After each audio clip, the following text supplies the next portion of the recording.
할렐루야. 하나님의 크신 은혜가 오늘 주의 성전에 나오신 저와 여러분 모두에게 함께 하시기를 축복합니다. 저는 오늘 여러분과 함께 호세아서 1장 1절로부터 11절까지의 말씀을 중심으로 그것은 사랑이었다라는 제목을 통해서 하나님의 은혜를 나누고자 합니다. 사람에게 있어서 가장 잊지 못할 특별한 날이 있다면 그날은 언제라고 생각하십니까? 어떤 사람은 남편으로부터 청혼을 받던 날, 그런 날도 있을 수 있고, 어떤 사람은 정말 상처받은 날이 있을 수도 있을 것입니다. 그러나 보편적으로 보면 거의 대부분 생일과 또는 결혼식이라고 할 수 있을 것입니다. 생일은 내가 선택할 수 있어 태어나는 날은 아닙니다. 하지만 결혼만큼은 내가 선택하고 결정한 가장 중요한 날입니다. 저희 형님은 8월 15일 한참 더울 때 결혼을 하셨습니다. 그리고 저는 그 다음에 1월 시작하자마자 초에 결혼을 했습니다. 형님이 결혼식을 했던 날은 얼마나 무더웠는지 모릅니다. 반면 제가 결혼할 때는 전국적으로 눈이 엄청나게 많이 왔습니다. 하마터면 제가 결혼식에 참석하지도 못할 뻔했습니다. 그래서 친척들이 이 집은 정말 화끈하게 잘 살 것 같다. 결혼식을 해도 아주 더운 날이 아니면 엄청나게 눈이 많이 오는 날 선택하는 것을 보면 그런 조짐이 보인다라고 하셨습니다. 그런데 오늘 우리가 읽은 본문에도 결혼식이 나옵니다. 그런데 그 결혼이 모두가 축복하고 축하할 수 있는 그런 결혼이 아닌 것 같습니다. 그것도 모든 사람이 들을 때에 아주 충격적인 그런 일입니다. 하나님의 명령으로 선지자가 결혼 생활을 시작했는데 하필이면 거룩하고 정결하고 예쁜 여자가 아니라 음란한 여인과 가서 결혼하라라는 명령을 받았기 때문입니다. 2절이지요. 여호와께서 호세아에게 이르시되 너는 가서 음란한 여자를 맞이하여 음란한 자식들을 낳으라. 이런 말씀은 구원 사역에 대한 투철한 의식을 지녔던 호세아 선지자로서도 감당하기가 쉽지 않은 말씀이었을 것입니다. 다른 선지자들을 보면 하나님의 말씀이 좀 더 그럴듯하고 왠지 고상해 보이는 그런 말씀이 있지 않습니까? 예를 들어서 모세를 향하여서 이제 내가 너를 바로에게 보내어 너에게 내 백성 이스라엘 자손을 애굽에서 인도하여 내게 하리라 라고 말씀하지 않으셨습니까? 또 이사야 선지자에게는 너는 가서 이 백성에게 구하기를 이렇게 하나님께서 그를 파송하고 있지 않습니까? 그런데 호세아는 그것이 아닙니다. 정말 곤혹스럽고 쉽게 이해할 수 없는 하나님의 명령을 받았습니다. 저는 그래서 선지자 중에 제일 불쌍한 선지자가 있다면 아마 호세아 선지자가 아닐까 생각해 봅니다. 우리는 정말 선지자들을 생각할 때 예레미야 선지자를 눈물의 선지자라고 생각하면서 그를 생각할 때마다 얼마나 힘들었을까라는 생각을 합니다. 그런데 어쩌면 예레미야 선지자보다 더 피눈물 흘린 선지자가 있습니다. 아마 그 사람이 호세아 선지자가 아닐까라는 생각을 해봅니다. 예레미야는 눈물의 선지자이지만 눈물을 흘려도 가치 있는 눈물을 흘렸습니다. 그런 반면 호세아가 흘린 눈물은 음란한 아내 때문에 늘 힘들어야만 하는 그런 눈물입니다. 민족을 향하여서 눈물로서 부르짖고 괴로워했던 예레미야의 눈물은 어떻게 보면 그래도 좀 가치가 있는 눈물이지 않습니까? 그런데 호세아는 민족을 위해서 일하는 것이 아니라 가정 때문에 힘들어야 되고 그 아내 때문에 너무너무나도 괴로워서 고통 속에서 눈물을 흘려야 했기 때문입니다. 그런데 그 고멜이 조금 있다가 집을 나가버리고 데리고 오면 또 도망가버리고 다시 돈 주고 데려오면 어느새 다른 곳에 가 있곤 했습니다. 이런 여자를 어떻게 해야 좋겠습니까? 이런 여자가 호세아 선지자의 아내였습니다. 또 호세아가 음란한 여자를 데려온다는 사실은 그 자체가 주변 사람들로부터 공격받을 여지가 많았습니다. 요즘 말로 말하면 너나 잘하세요 라는 그런 말을 듣기 십상입니다. 레위기 21장 13절로부터 14절을 보면 선지자들에게 주는 명령이 있습니다. 그는 처녀를 데려다가 아내를 삼을지니 과부나 이혼당한 여자나 창녀짓을 하는 더러운 여인을 취하지 말고 자기 백성 중에서 처녀를 취하여 아내를 삼아라는 말씀입니다. 제사장이나 선지자는 이스라엘 백성 가운데 반드시 처녀하고만 결혼하도록 명령받았습니다. 그것이 지엄한 하나님의 명령이었습니다.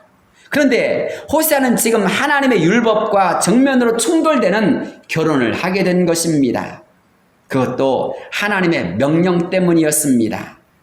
그는 하나님의 명령에 따라 더럽고 음란한 여인인 고멜을 데리고 와서 결혼해야 했습니다.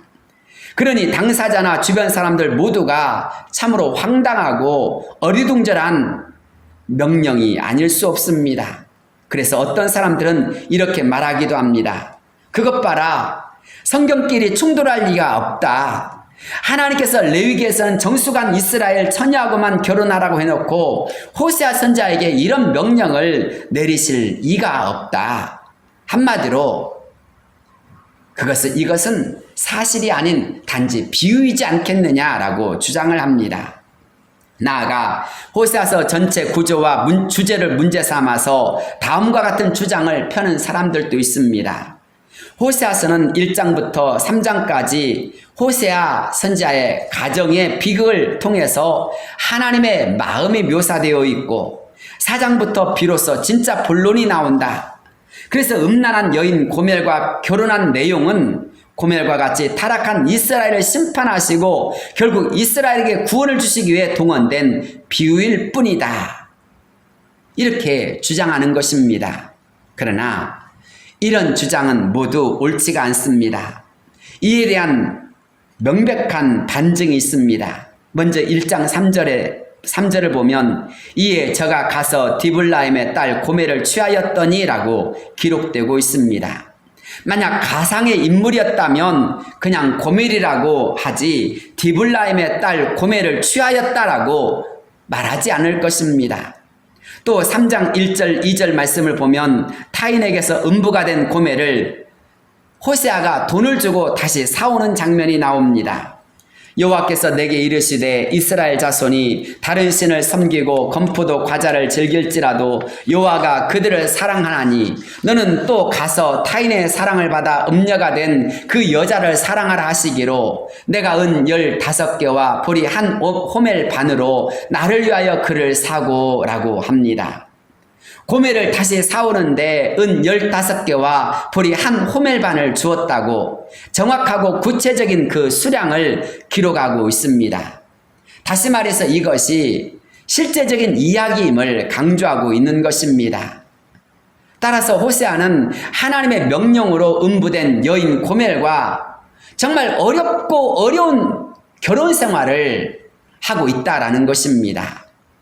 그렇다면 우린 여기서 한 가지 심각한 문제를 제기할 수 있습니다. 바로 율법의 문제입니다. 하나님께서 왜 레위기에서 주신 율법과 서로 상반되는 명령을 내리심으로써 스스로 율법을 깨셨는가 하는 것입니다. 누구보다 거룩을 강조하고 율법을 순종할 것을 강조하신 분이 하나님이시지 않습니까? 우리가 잘 아는 대로 레위기 19장 1절을 보면 너희는 거룩하라 나 만군의 여호와 너희 하나님이 거룩함이니라 라고 이스라엘 백성들에게 거룩할 것을 요구하셨던 그 하나님께서 왜 이렇게 스스로 율법을 파기하셨느냐라는 것입니다. 그것은 신약 성경을 보면 모두 해결되어집니다. 율법보다 더 큰 것이 사랑의 법이며 불합리보다 더 큰 것이 하나님의 은혜라는 것입니다. 우리는 호세아가 고멜을 아내로 데려오는 것이 불법이고 불합리하고 말도 안 된다는 것이라고 생각합니다. 하지만 그것보다 더 말도 안 되는 것이 있습니다. 바로 나 같은 죄인을 살리신 하나님의 은혜인 것입니다. 나 같은 죄인이 구원받은 것입니다. 그것도 하나님의 하나밖에 없는 독생자 예수 그리스도를 이 땅에 보내주시고 십자가 대속의 사건을 믿기만 하면 모두 구원받게 해주신 것입니다. 여러분은 이것이 말이나 되는 일이라고 생각하십니까?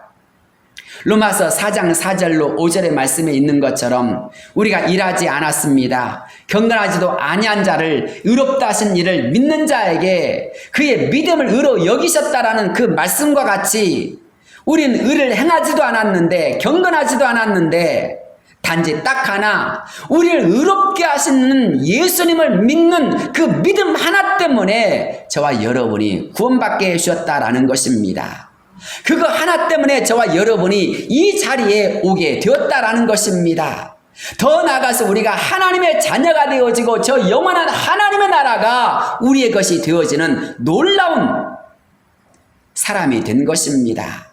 사랑하는 여러분, 이 땅의 삶을 살면서 우리는 끊임없이 수많은 집들을 발견하게 됩니다. 얼마나 호화찬란한 아파트가 있고 빌라가 있는지 모릅니다. 그런데 그런 집을 사는 사람들이 얼마나 떵떵거리며 의시되며 살아가고 있습니까? 그런데 하나님의 나라에서 우리를 위하여서 예수님께서 하시는 일이 무엇입니까? 우리를 위하여 처소를 예비하러 가신다라고 하였습니다. 저와 여러분을 위해서 하나님 나라에 처소를 예비하여 주신다고 하였습니다. 하나님께서 저와 여러분을 위하여서 나무로나 돌로 짓지 아니하는 금으로 되는 놀라운 집을 주님께서 친히 만들어 주겠다라고 말씀하고 있습니다. 여러분, 저와 여러분이 하나님 나라 가면 놀라운 집이 다 예비되어져 있음을 믿으시길 바랍니다. 그렇게 놀라운 집을 우리를 위해서 주시는 것, 우리를 하나님의 자녀 삼아 주시는 것, 천국 백성이 되게 하시는 것, 이 얼마나 감사한 일입니까? 원래 우리가 어떤 사람들입니까? 지옥 갈 수밖에 없는 사람들이었습니다. 그런데 하나님께서 그 은혜로 우리를 구원해 주신 것입니다. 우리가 잘 아는 찬송가 305장 나 같은 죄인 살리신 이란 찬송은 아프리카의 흑인을 잡아다가 노예로 팔면서 각종 악한 일을 서슴지 않았던 뉴턴이 회개하고 하나님을 향하여 울부짖었을 때 자신을 구원해 주신 하나님의 은혜를 찬송한 것입니다.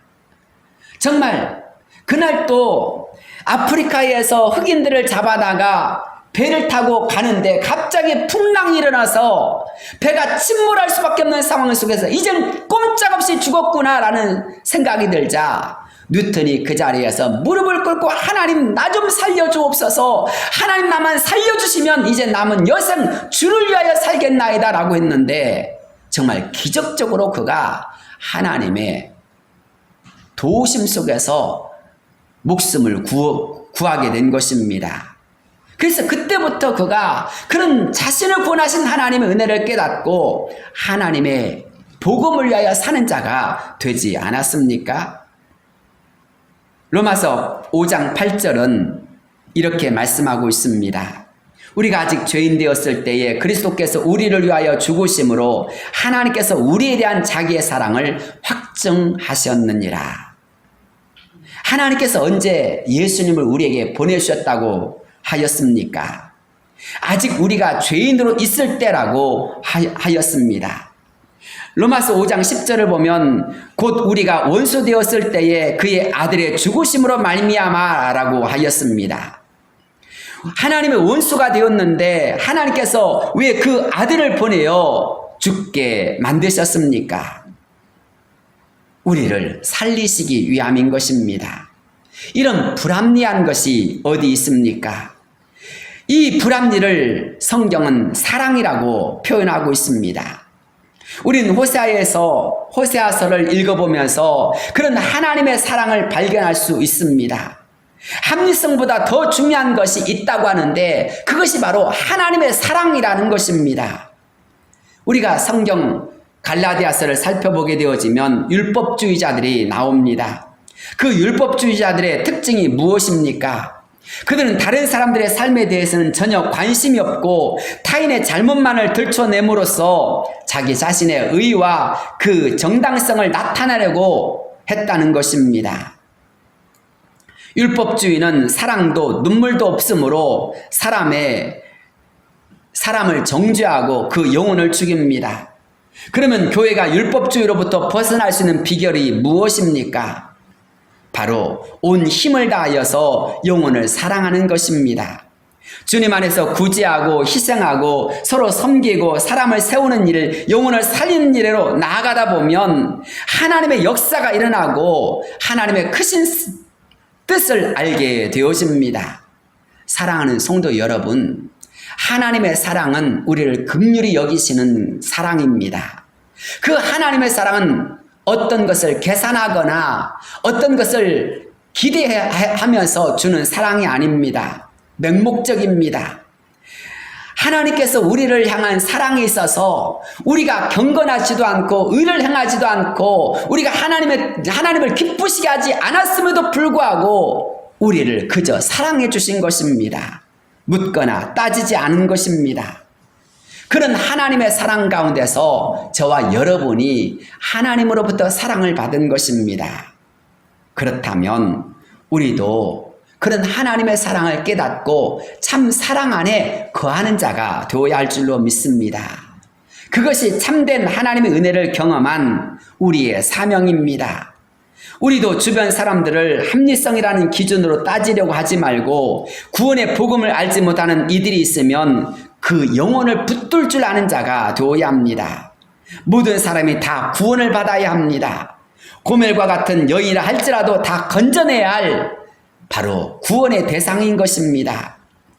호세아 선지자를 통하여서 보여주시는 것이 바로 이것입니다.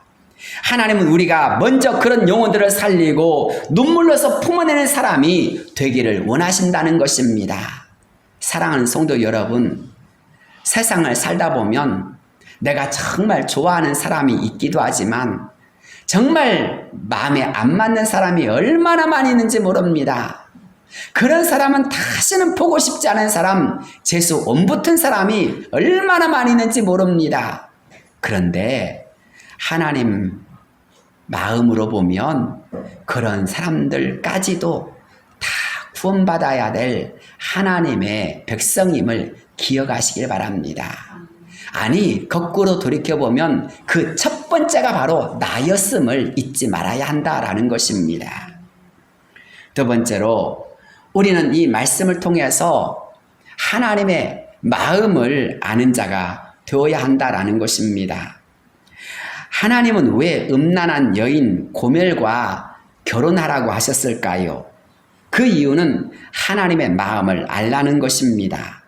즉 하나님께서 이스라엘 백성들을 구원하실 때 호세아야, 네가 너의 가정의 아픔 때문에 고멜을 건져내는 것처럼 나도 그런 아픔을 가지고 이스라엘 백성을 구원하고자 한다라는 그 마음을 알기를 원하신다라는 것입니다. 우리가 하나님께 쓰임받을 수 있는 첫 번째 자격은 무엇보다도 하나님의 마음을 아는 것으로부터 시작하는 것입니다. 하나님의 마음을 알지 못하고는 하나님의 일을 할 수도 없고 하나님의 사람이 될 수도 없는 것입니다. 하나님의 마음을 진정으로 느끼는 것이 성도의 첫 번째 자세입니다. 하나님의 마음을 아는 자는 절대 다른 길로 나갈 수가 없습니다. 제가 아는 어느 목사님은 사랑한 딸을 천국에 보내면서 우리 주님의 십자가의 사랑을 구체적으로 뜨겁게 체험했다라고 합니다. 가정의 아픔을 통해서 하나님의 사랑을 깨달았다라는 것입니다. 또 어떤 장애인 사역을 하시는 목사님은 생명을 바쳐가면서 장애인들을 위해서 헌신하였습니다. 제가 왜 그렇게 열심히 사역하느냐라고 물어봤는데 그분의 자녀가 자폐아였습니다. 그 자폐아를 열심히 간병하다 보니까 어느 순간 하나님의 사랑이 자신에게 얼마나 뜨거운지, 그래서 어느 순간 그 자폐아가 자신에게 하나님 주신 선물이었음을 깨닫게 되었다라고 고백하였습니다. 살다 보면 자식이 얼마나 속삭이는지 자식이 아니라 왼수라고 말하는 사람이 있습니다. 아니, 그런 사람이 남편일 때도 있습니다. 그래서 남편이 아니라 남의 편인 사람, 그래서 왼수가 따로 없다라고 말하는 사람도 있습니다. 그런데 사랑하는 여러분, 잘 생각하여 보면 어느 순간 그런 사람들까지도, 그런 자녀들까지도 하나님께서 뜻이 있음을 깨닫게 되어집니다. 요나의 문제점이 무엇이었습니까? 요나가 왜 니느웨로 가서 복음을 전하려고 하지 않았습니까? 싫었기 때문입니다. 니느웨 백성들이 구원받는 것이 싫었기 때문입니다. 하나님께서 공의의 하나님이라면 이들을 다 심판해 주시고 멸망시켜 주셔야 되는데 그들이 회개하고 구원받으면 이게 어떻게 되겠습니까? 원수인 그 나라가 심판받아야 되지 않겠습니까? 그래서 요나는 그것이 싫어서 니느웨가 아닌 다시스로 가고자 한 것입니다. 우리가 잘 아는 탕자의 비유에서 큰 아들의 문제가 무엇입니까? 아버지의 마음을 모른 것입니다. 동생의 죄악만 바라보았을 뿐 그 떠난 아들을 염려하고 기다리는 아버지의 아픔을 몰랐던 것입니다. 집만 안 떠났을 뿐 그 역시 탕자였던 것입니다. 하나님은 하나님의 마음을 이해하는 자들을 찾고 계십니다. 하나님은 우리가 하나님의 마음을 알고 하나님의 아픔을 함께 나누길 원하십니다. 예수님께서 어느 날 창기와 세리들과 먹고 마셨을 때 예수님을 정죄하고 비판한 사람들이 있었습니다. 바로 바리새인들과 서기관이었습니다. 그때 예수님께서 그들을 향하여 말씀하신 것이 무엇입니까? 병든 자에게 의원이 필요하다 말씀하시면서 나는 의인을 부르러 온 것이 아니라 죄인을 불러 회개시키러 왔노라라고 말씀하셨습니다. 그렇습니다. 우리 주님은 바로 죄인이라고 하여서 배척하고 정죄하지 않았습니다. 오히려 그들조차도 구원받기를 원하셨다라는 것입니다. 하나님의 아픔을 아는 사람들을 하나님은 사랑하십니다. 하나님의 마음을 아는 사람들을 하나님은 굉장히 칭찬하시고 그들에게 복을 주십니다. 성경을 보면 하나님의 아픔을 아는 사람들, 그런 사람들이 있습니다. 그 대표적인 예가 솔로몬이 아닐까 생각해 봅니다. 어느 날 두 여자가 한 아기를 솔로몬에게 데리고 와서 서로 자기 아이라고 주장했습니다. 솔로몬은 칼로 아기를 둘로 쪼개어서 반쪽씩 나누어 가지도록 했습니다. 그랬더니 그때 진짜 어머니가 차라리 그 아이를 죽이는 것보다 저 여자에게 주라고 하였습니다. 자신의 아기가 죽기를 원치 않았기 때문입니다. 반면 가짜 엄마는 좋습니다. 그거 명판결입니다. 라고 그것을 받아들였습니다. 그 순간 솔로몬이 명판결을 내리지 않습니까? 솔로몬은 아기를 포기하면서까지 먼저 아기를 살리려고 했던 그 진짜 엄마를, 그 중심을 보았던 것입니다. 그래서 올바른 판결을 내린 것입니다. 솔로몬의 내린 판결의 핵심이 무엇입니까? 바로 아픔을 아는 것. 그것이 바로 진실을 말해주는 것입니다. 그렇습니다. 똑똑해서 세상을 날아가는 사람 같아도 어리석기 짝이 없이 세상을 살아가는 사람이 있습니다. 바로 그 진실을 보지 못하는 것, 그 마음을 모르는 것, 그것 때문인 것입니다. 사랑하는 여러분, 사랑이 있으면 그 사람의 아픔이 보이고 그 사람의 중심이 보이게 마련입니다. 그것을 제대로 보게 되어지면 사람을 소중하게 여깁니다. 아내의 마음을 보면, 아내의 아픔을 보면, 남편의 마음을 보면, 남편의 중심을 보면 그 사람을 사랑하게 되어 있습니다. 그런데 그것을 놓치는 순간 정죄와 미움과 그리고 각종 악이 나오게 마련입니다. 사랑하는 여러분, 저와 여러분 모두가 하나님의 마음을 아는 자가 될 수 있기를 바랍니다. 하나님이 왜 아파하시는지 그거를 볼 수 있는 자가 되기를 바랍니다. 1970년대 우리나라에서 히트되었던 상품이 있습니다. 효자손입니다. 이 효자손에는 이런 이야기가 있습니다. 시골에 사는 아버지가 얼마나 등이 가려운지 24시간 동안 등만 긁고 있었다고 합니다. 연세가 많아서 등에 손이 잘 안 닿다 보니까 너무나 힘든 나머지 벽에다가 못을 박아놓고 등을 거기다가 비비는 것이었습니다. 그 모습을 본 아들이 너무나 안쓰럽고 너무나 미안해서 대나무를 깎아 긁는 손을 만들어 드렸다고 합니다. 그랬더니 그 아버지가 너무나 좋아하실 뿐 아니라 동네 사람들마저도 너나 할 것 없이 나도 하나 만들어줘, 나도 해서 그것을 특허내게 되었는데 얼마나 전국적으로 팔렸는지 큰 돈을 벌었다고 합니다. 부모님께 효도하는 사람이 부자가 되었다는 것이 얼마나 좋습니까?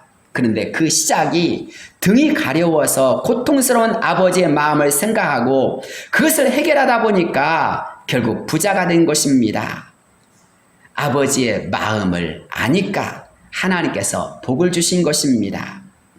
LG전자 신개발 그 팀의 이야기입니다. 신제품 개발팀이라고 해서 책상에 모여 열심히 연구만 하는 것이 아닙니다. 아파트 한 채를 빌려서 서너 명이 공동생활하면서 새로 개발한 가전제품을 사용해보고 불편한 점이 무엇인지 서로 이렇게 메모해서 이렇게 내는 것입니다. 그런데 이 친구들이 특별한 아이디어를 내었습니다. 바로 자물쇠가 달린 냉장고였습니다.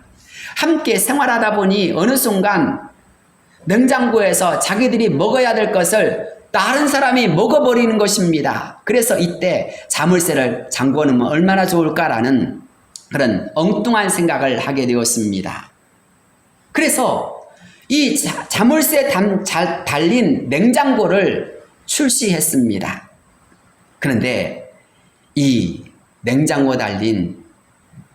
자물쇠 달린 냉장고가 얼마나 잘 팔렸는지 모릅니다. 우리나라가 아닌 인도와 남미 나라였습니다. 인도와 남미에서는 인건비가 싸다 보니 중산층 이상 가정에서 하인을 두는 일이 많이 있습니다. 그런데 가정부들이 냉장고에 보관된 음식을 훔쳐가는 일이 너무 많았다고 하는 것입니다. 그래서 열쇠가 달렸으면 좋겠다라는 생각을 하게 됐는데 이 LG전자에서 자물쇠 달린 이 냉장고가 나오자 인도하고 남미에서 얼마나 불티나게 팔려나갔는지 모른다라는 것입니다. 주부의 마음을 아니까 이 제품이 수출 효자 종목이 된 것입니다. 사랑하는 여러분, 사랑받기를 원하십니까? 그렇다면 남편의 마음을, 아내의 마음을, 남편의 아픔을, 자식의 아픔을 먼저 볼 수 있기를 바랍니다. 그리고 그것을 잘 이해하고 들어주고 또 그것을 정말 함께한 자가 되시길 바랍니다. 그러면 진정한 리더가 되고 또 사랑받는 자가 되어집니다. 신앙도 마찬가지입니다. 하나님의 마음을 잘 느끼려고 노력하십시오. 하나님의 아픔을 이해하려고 노력하십시오. 그러면 하나님께서 놀라운 은혜를 더하여 주십니다. 세 번째로, 호세아 가정의 아픔은 단지 음란한 아내를 맞이한 것으로 끝나지 않습니다.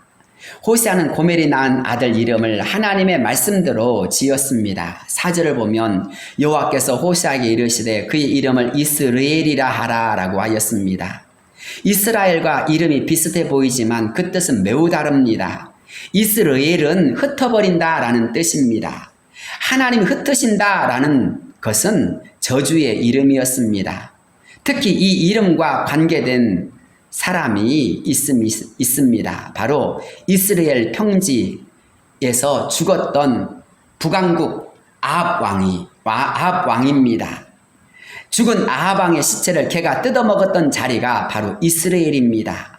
이렇게 아들의 이름을 통해서 하나님은 하나님의 뜻을, 하나님의 아픔을 표현하고 있습니다. 고멜이 둘째로 딸을 낳고 호세아는 그 이름을 로루하마라고 하였습니다. 히브리에서 로자가 들어가는 것은 모두 부정의 의미입니다. 루하마가 긍휼이므로 그 이름은 긍휼이 없다라는 뜻이 됩니다. 그리고 셋째 아들은 로암미라고 지었습니다. 암미가 내 백성이므로 로암미는 내 백성이 아니다라는 뜻입니다. 그러므로 이스라엘은 하나님의 징계와 심판을 상징하고 루루하마는 은총이 떠났음을 의미하며 로암미는 나는 이제 너와 상관없다라는 뜻이 됩니다. 어떻게 가장 소중한 자식들의 이름을 이렇게 저주스러운 이름으로 지을 수 있습니까? 어떻게 하나님께서 이런 소중한 자식들의 이름을 이렇게 저주스러운 이름으로 지으라고 하실 수 있습니까?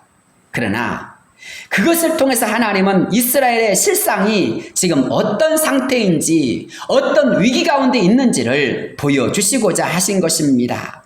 또한 그것을 통해서 하나님의 심판과 그 아픔의 강도가 얼마나 중요한지를 알게 해주시고자 했던 것입니다. 어쩌면 그것은 우리도 마찬가지입니다. 하나님 때때로 우리를 사용하시고 더 큰 복과 은혜를 주시기 위하여서 때로는 광야라는 고난과 어려움의 길로 우리를 이끄실 때가 있습니다. 광야 생활에서 우리가 시련을 당할 때 우리가 제일 먼저 깨달아야 될 것이 있다면 그것은 무엇입니까? 이 고난에서 제발 좀 벗어나게 해주십시오. 이 곳에서 빨리 탈출하게 해주십시오라고 조르기보다는 먼저 하나님이 나에게 왜 이 고난을 주셨는가? 왜 나를 이 현장에 이끄셨는가를 깨달아야 하는 것입니다. 그것을 깨닫게 되어지면, 그것을 정말로 깨닫고 돌이키게 되어지면 그 순간 우리에게서 광야가 끝이 납니다. 고난이 끝나버리는 것입니다. 왜? 하나님께서 우리에게 주시고자 하는 뜻이 무엇인가를 알았기 때문인 것입니다. 사랑하는 성도 여러분, 저와 여러분이 하나님 앞에서 하나님의 뜻을 빨리빨리 깨닫는 영적인 민감성이 있는 자가 되시기를 축복합니다. 우리가 잘 아는 사무엘상 1장을 보면 한나가 나옵니다. 한나가 분인나로 인하여서 너무나 고통스러운 나머지 하나님 성전에 올라와서 기도하게 되었습니다. 그런데 한나가 기도를 시작하자 분인나가 사라져버렸습니다. 한나가 기도를 하자 하나님께서 그녀에게 아들을 선물로 주셨기 때문입니다. 아들을 낳기 전까지만 하여도 한나는 분인나로부터 공격을 받았고 괴로움을 받았던 여인이었지만 한나가 기도하자 분인나는 그 순간 끝나버린 것입니다. 그렇습니다. 우리의 생활 속에서도 어려움이 찾아올 때, 고난이 찾아올 때, 여러 가지 염려가 찾아올 때 거기에 빠지지 말고 그것을 넘어 주님을 바라보며 주님의 뜻을 깨달으며 기도하며 하나님의 말씀을 의지함으로 나가시길 바랍니다. 그 순간 우리는 하나님의 놀라운 역사하심을 깨달을 수 있습니다. 그래서일까요?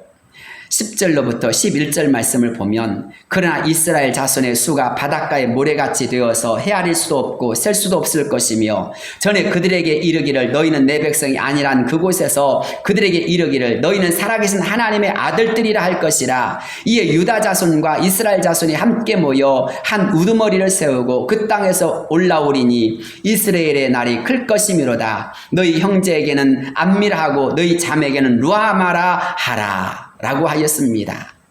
호세아서 1장 10절로부터 11절과 2장 1절에서는 이렇게 사랑의 승리가 다시 그 가정에 선포되고 있습니다. 하나님의 승리가 주어질 것을 말씀하고 있습니다. 여기서 말하는 우두머리가 누구입니까? 바로 우리 주님인 것입니다. 예수님께서 그 땅의 모든 백성들 곧 이스라엘을 만드실 것이라는 하나님의 약속입니다. 또한 로암미를 암미로 로루하마를 루아마로 만들어 주시겠다고 약속하고 있는 것입니다. 하나님이 어떤 분이십니까? 우리의 삶의 모든 부분을 송두리째 역전시킬 수 있는 분이신 것입니다.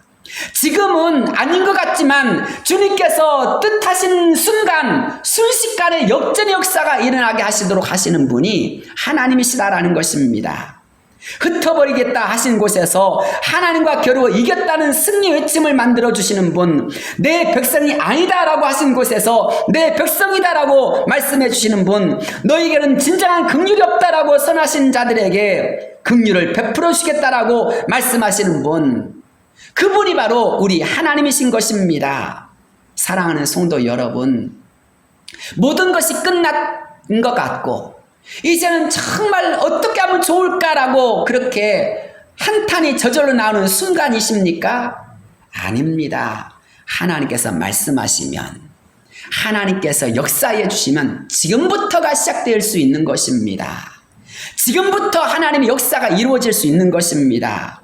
중요한 것은 그렇게 역사하실 수 있는 하나님을 볼 수 있느냐, 나의 시선을 하나님께 고정시킬 수 있느냐라는 것입니다. 시선이라고 하는 복음성가 노래가 있습니다. 내게로부터 눈을 들어 주를 보기 시작할 때 주의 일을 보겠네. 내 작은 마음 돌이키사 하늘의 꿈 꾸게 하네.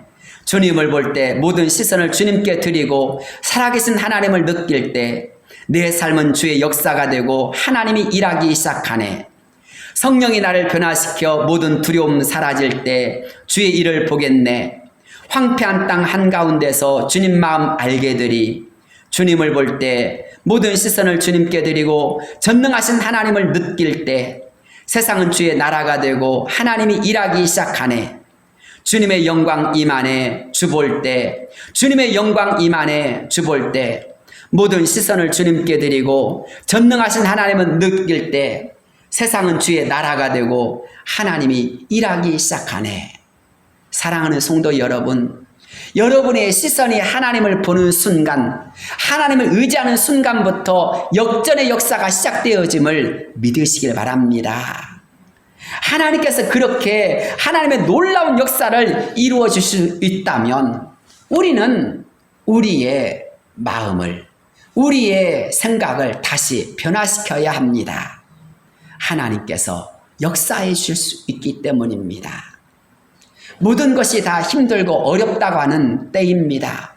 경제도 어렵고 세상도 어렵고 환경도 어렵고 그리고 가정도 너무나 어렵습니다. 취업하기도 어렵다고 합니다. 그러나 하나님이 일하기 시작하면 승리와 능력과 기적의 역사가 시작되어질 줄로 믿습니다. 하나님이 일하기 시작함을 늘 보며 그 하나님을 찬송하는 저와 여러분이 되시기를 주의 이름으로 축복합니다. 기도하겠습니다.